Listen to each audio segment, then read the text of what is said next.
Rusia, ese gran país. Lo hemos conocido, lo hemos nombrado muchas veces, lo hemos escuchado en ocasiones.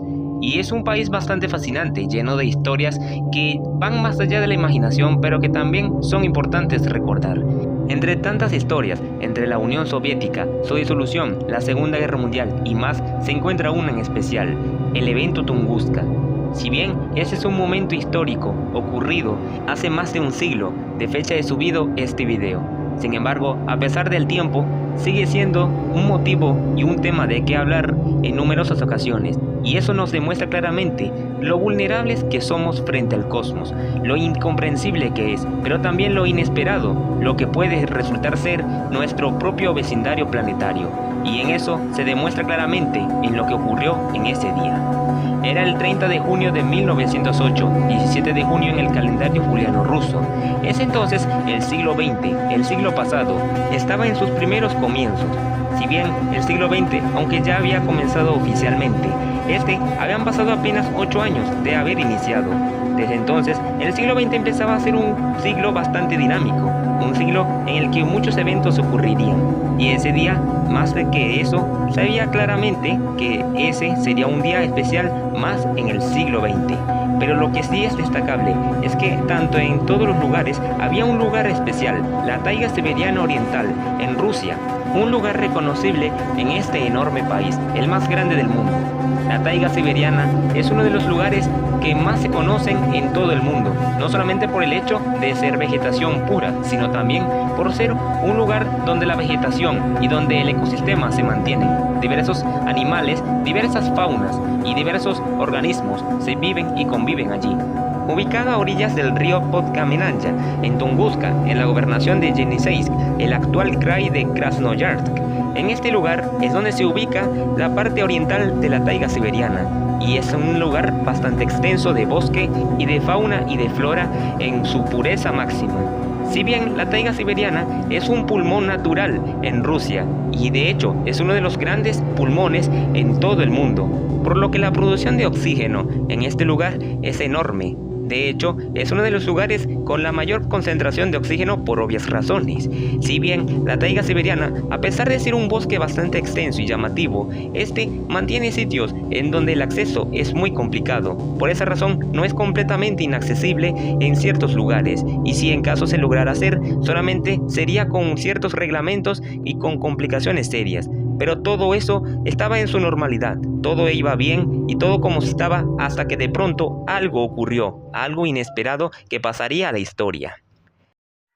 Eran aproximadamente las 7:17, hora local en ese momento de la mañana, cuando diversas personas cercanas, incluyendo la tribu Evenki, que habitaba en esa zona, observaron un resplandor muy brillante.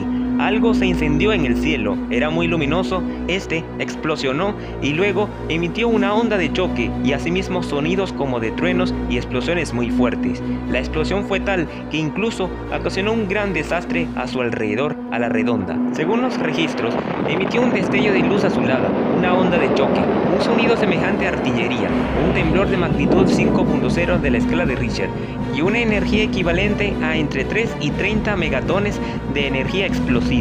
Pero asimismo generó un incendio. Además de destruir, el incendio generado fue increíblemente intenso, tanto que incluso tuvo una larga duración en la que el fuego se propagó e incendió enormes hectáreas. Además de destruidas, también incendiadas estaban. Si bien el fuego fue tanto que incluso se pudieron presenciar en diferentes momentos y en diferentes partes. En Europa y Asia, las noches brillaron de forma seguida, no solamente por los incendios, sino también por la luz generada tras la explosión. Además de esto, también ondas de aire de la explosión, las cuales alcanzaron Alemania, Dinamarca, Croacia, Reino Unido, incluso Batavia y Washington DC en el occidente, al otro lado del océano Atlántico, lo que demostraba que incluso pudo viajar a gran velocidad y alcanzar diferentes partes del mundo. Además de esto, los testigos que presenciaron el hecho informaron que el sonido se movió del este al oeste de ellos. Esto demostraba que provenía de una dirección única y que todos, independientemente de qué distancia se encontraban y de su posición, todos notaron la proveniencia del sonido en su dirección. Además, se registraron ondas sísmicas que se sintieron en gran parte de Eurasia, es decir, gran parte de Europa y Asia. Además, se registraron también que el hecho de que muchos árboles fueron derribados debido a la onda expansiva, la inmensa onda de choque. Además, se estima que la energía era 1000 veces superior a la bomba atómica de Hiroshima, igual a la bomba Castle Bravo y es un tercio de la bomba del Tsar, el arma termonuclear más intensa, más potente jamás detonada.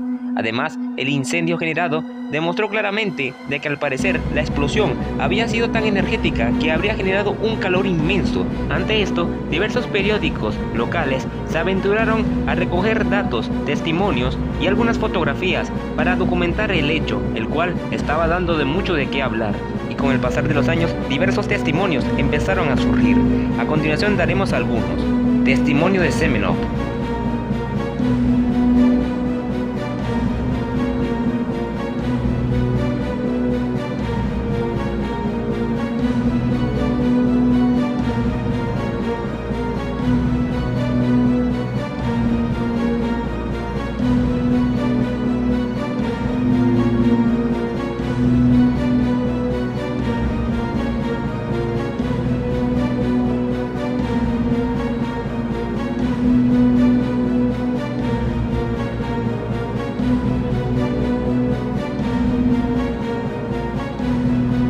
Testimonio de Shushan.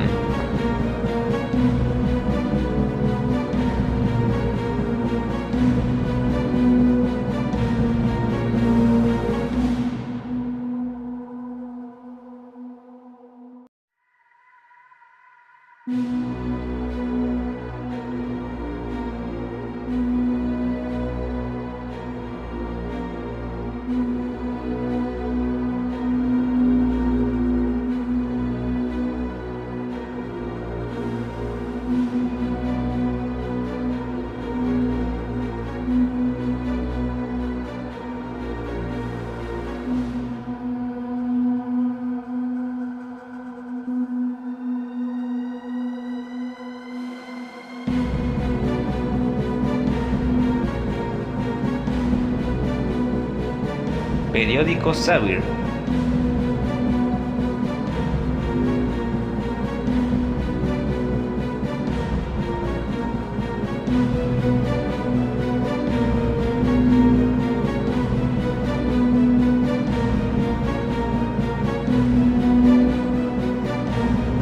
Periódico Siberian Life.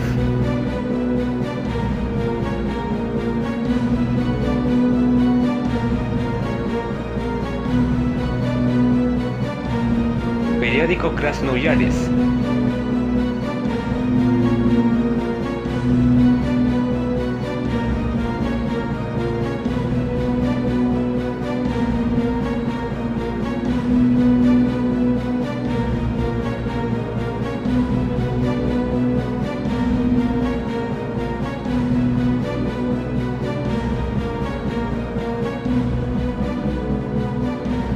Ante este evento, diferentes personas decidieron ir a aventurarse a explorar el área para así conocer qué fue el causante de dicha explosión, y entre ellas, una de las más destacables fue sin duda alguna el mineralogista Leonid Kulik, el cual era un experto en esta área. Si bien él había propuesto ir a explorar el área para poder investigar qué fue lo que sucedió. Una década después, en 1921, propuso una expedición para la Academia de Ciencias Soviética. Sin embargo, el difícil acceso hacia el lugar fue un impedimento para hacerlo en ese momento. Pero no fue sino después, 6 años después, en 1927, cuando una expedición oficial se realizó al mando de Leonid Kulik. Esta vez se pudo realizar, aunque con complicaciones, pero se llegó al sitio después de todo, el epicentro de la explosión, el lugar sobre el cual había estallado el causante de dicho evento. Y allí, en el epicentro, se demostró claramente el verdadero cuadro de destrucción de dicho evento. Y allí fue donde se estudió, según los cálculos, que la onda de choque y la explosión misma ocasionó la destrucción de 80 millones de árboles, los cuales fueron arrasados en un área de 2.150 kilómetros cuadrados de bosque. Esto daba un apunte muy claro. Parecía demostrarse que el objeto había sido un cuerpo que entró a la atmósfera terrestre, el cual se estima que podría haber tenido un diámetro de entre 50 y 90 metros. Independientemente si entró a baja o alta velocidad, este ocasionó la explosión. la cual fue sumamente destructiva. Pero entonces se empezaron a hacer los análisis y los estudios y también se demostró que al parecer una gran cantidad de animales también habían perecido en el momento de la explosión, los cuales, además de arrasar los 80 millones de árboles, gran cantidad de ellos resultaron arrasados, acabados en el momento. Y eso nos demostraba claramente de que la explosión no solamente había sido destructiva, sino mortífera a nivel animal, aunque debido a la escasa población en el lugar, se estima que ninguna persona pereció, o al menos eso se demuestra. Pero las investigaciones posteriores entre 1950 y entre 1960 se demostró que además en el sitio había algo de especial. El bosque presentaba un aspecto nivelado, además de que se descubrieron esferas microscópicas de silicato, magnetita, incluyendo tamices en el suelo con contenido de níquel en relación con hierro, una concentración de isótopos trazadores de carbono, hidrógeno y nitrógeno inconsistentes con las medidas de iridio a causa de la presión de ariete en el momento de la explosión. Esto mostraba una gran cantidad y presencia de metales en dicha región, en dicha zona. Además, las investigaciones mostraban que al parecer había un área de 8 kilómetros en el cual los árboles no habían sido destruidos de forma derribada, sino que nada más habían sido arrancadas sus ramas, pero más se mantenían en pie. Pero a la redonda de dicha área, los árboles estaban derribados de forma radial, hacia la dirección opuesta a la del lugar en donde se encontraban los árboles no derribados. Esto mostraba parecer que pudo haber sido un meteorito, el cual pudo haber ingresado a la atmósfera y haber explosionado. Sin embargo, los estudios y las búsquedas fueron en vano, ya que no se encontraron fragmentos del meteorito o del meteoro que hizo esto. Sin embargo, lo que sí era cierto es que dicho cuerpo habría convertido un área inmensamente poblada de vegetación, un área completamente verde, haberla convertido tras una inmensa explosión en un lugar ahora destruido, un páramo completamente desértico en el sentido de que ahora ya no habían árboles, ya no era verde, sino solamente carbonización, todo era quemado y además de que todo no lucía como antes. En ese sentido, se veía todo desértico, pues todo era carbonizado y no verde como lo era. Pero entonces, más estudios y análisis empezaron a realizarse para poder investigar qué fue lo que había pasado, cuál fue el verdadero causante de semejante explosión tan catastrófica. Pues los estudios, al parecer, demostraban claramente de que había sido un cuerpo menor, el cual habría viajado en el sistema solar. Un meteoroide, que es un asteroide de pequeño tamaño, menor que un asteroide convencional.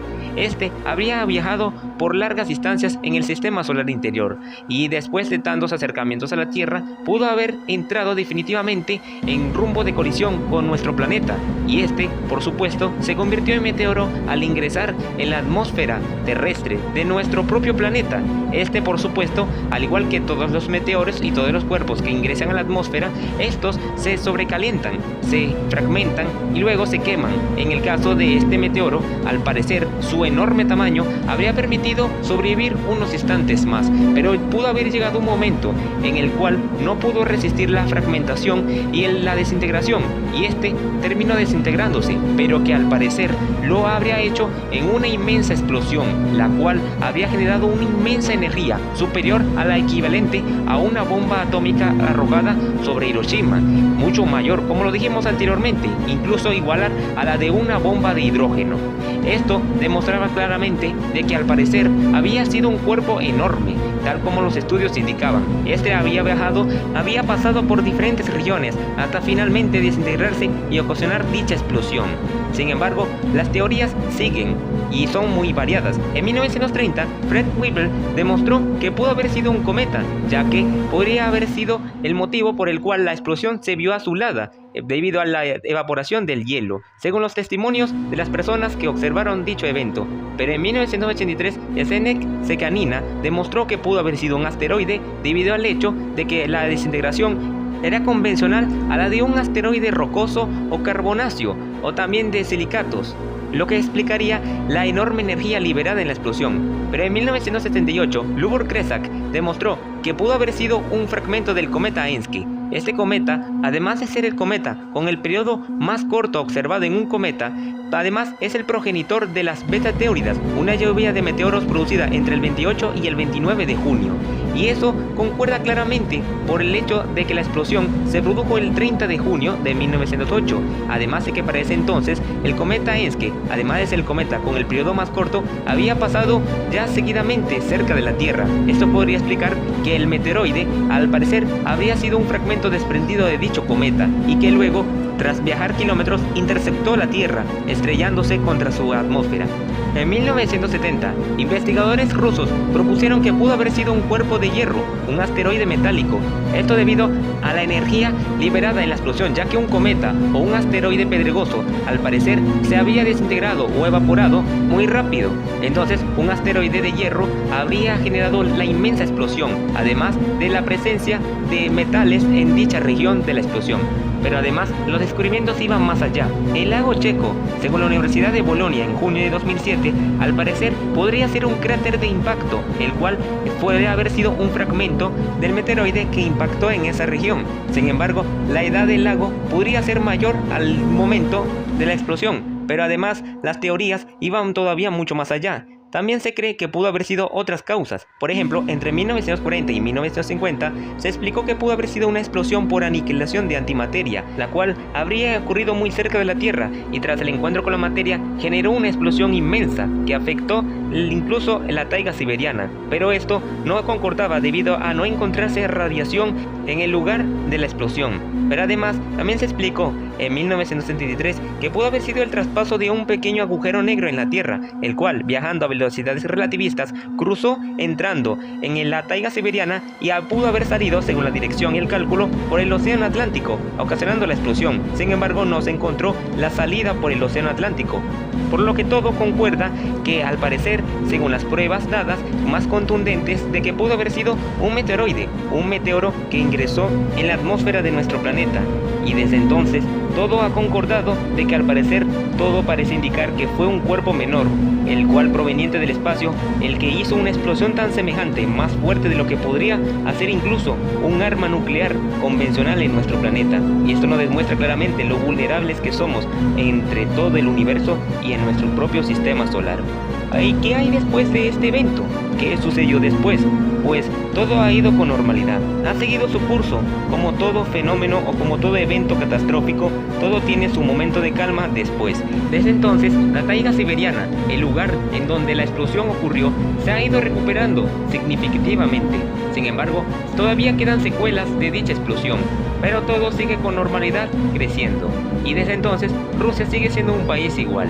A pesar de todo, las investigaciones continúan, pero de hecho, el evento Tunguska ha servido de inspiración para incluso también la cultura popular, como películas y videojuegos. Pero lo que sí es cierto y que no podemos olvidar, el evento Tunguska fue un evento bastante significativo e histórico, incluso tanto que el 30 de junio, el día, la fecha en que ocurrió dicha explosión, fue seleccionada como el Día Internacional de los Asteroides. Y finalmente, el evento Tunguska seguirá siendo recordado por lo que fue y por su historicidad.